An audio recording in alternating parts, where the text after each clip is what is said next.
The Joe Rogan Experience. I feel like with many people, this stress of this question is also accentuated by unhappy lives. It's accentuated by unhappy choices, by being trapped. There's a big difference between not knowing what the meaning of life is and, God, I got to get the fuck out of this job. I can't live my life this way. What's the meaning of life if this is my life? Which is why I always start with, let's get you rich first. Right? That's why I'm very practical about it. Because look, Buddha was a prince. Okay, he started out really rich, and then he got to go off in the woods. And in the old days, what happened was, if you wanted to be peaceful inside, you would become a monk. You would renounce everything. You would become an ascetic. You would give everything up. You'd renounce women, men. You'd renounce children. You'd renounce money. You'd renounce politics, science, technology, everything. And you would go out in the woods by yourself. You had to give everything up to be free inside. Well, today we have this wonderful invention called money, where you can just store stuff up in a bank account, okay? And you can basically save up. You can work really hard. You can do great things for society, and society will give you money for giving it things that it wants and it doesn't know how to get. And then you can save that up, and you can live well below with your means, and you can find a certain freedom in that, and that will give you the time and the energy to pursue your own internal peace and happiness. So I believe the solution to making everybody happy is to give them what they want. Let's get them all rich. Let's get them all fit and healthy, and then let's get them all happy. Are those things even possible? Absolutely. Everyone can be rich? Everyone can be rich. Everyone. Here's my thought exercise for you. Now it seems like we're in an infomercial. Everyone can be rich. I'm not selling Look at my home. This is my Rolls Royce. So that's a good point. Right. So everything that I've ever created on this topic of how to make money, I will never charge $1 for. Because that would ruin it. That would show that I'm just another huckster who's trying to get rich off of you. There are no get-rich-quick schemes. That's just somebody else trying to get rich off of you, right? So to me, it's more of a philosophical contribution where for it to have meaning and to be legit, I can't charge you anything for it. But yes, everybody can be rich. And let me give you the thought exercise, okay?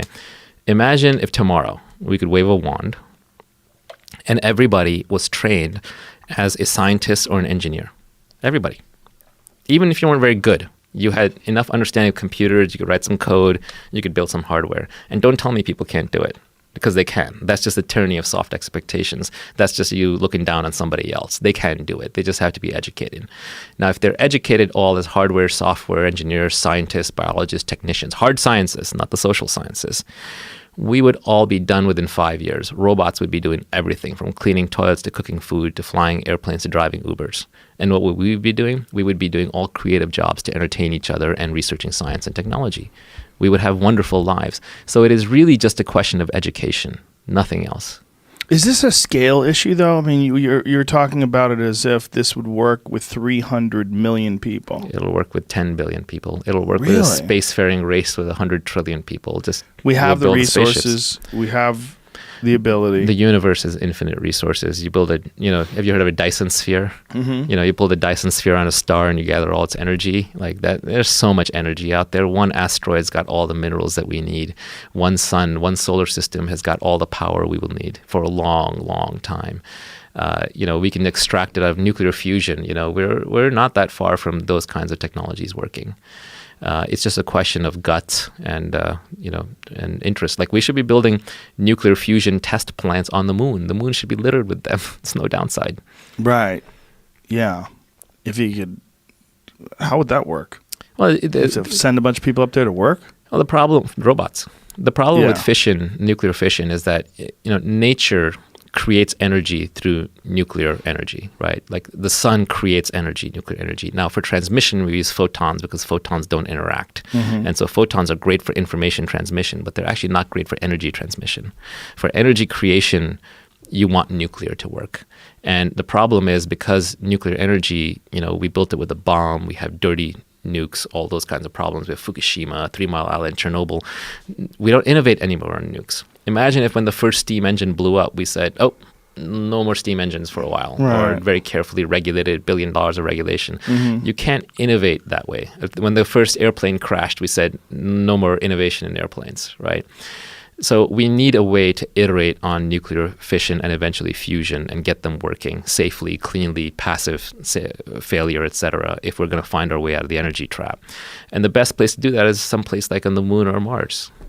Do you think that that's actually a possibility that they could get nuclear power to the point where it's not a detriment? Because what everyone's worried about is a meltdown, right? Yeah. And we do have these old plants that are running on this. This is 50-year-old ancient technology. It's crazy because Right. there's no ability to shut them off. Right, very old technology. They do now have Gen 4 nuclear reactors that are passive fail-safe. So in other words, when they fail into when you pull the plug on them, they fail into a state where there's no leakage, there's no problem. Right. Their default is a positive outcome, as opposed to the current ones, the old ones, where if you unplug them, like And you get a these, nuclear even meltdown. these Gen 4 are just Gen 4. They're not Gen 5. They're not Gen 6. 80, Gen Yes. 100, where we're in microprocessors, right? And that So- should be something that people are working towards. I hope so. I mean, in an ideal world, we would just. Now, the problem is if you have nuclear energy on the moon, how do you get it home? Right. So what you actually got to do is you got to rev it on the moon, and you're using it there maybe to launch more satellites, more rockets further out into the solar system, and that's the initial use case. But then eventually, the technology gets so good you can bring it home.